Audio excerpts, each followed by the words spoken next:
You need to personalize your resume. It's your professional story to tell.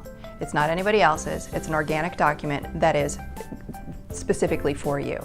The resume needs to have your feel to it. It needs to have your vibe. It needs to reflect you. All keeping that in mind that it's got to be professional, concise, and pointed because it is a professional representation of you.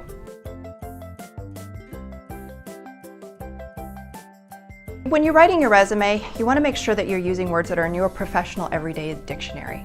It's got to sound like you wrote it. It can't sound like anybody else wrote it because you need to be able to speak fluently to every single word in your resume.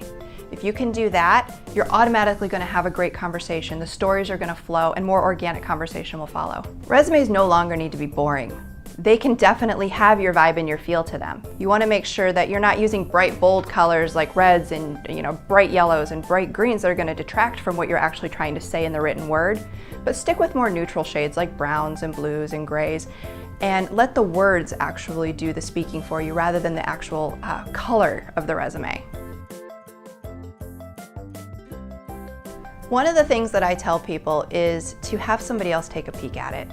Before you send out that resume, get a second opinion. If in that first second they're immediately taken back by all the use of the colors and the fonts and the italics and things that are just kind of overwhelming and detracting from what actually is the gut of the resume, which is the content, which is really what we need to focus on, that's when you need to take a step back and maybe reconsider some of the formatting that you've done.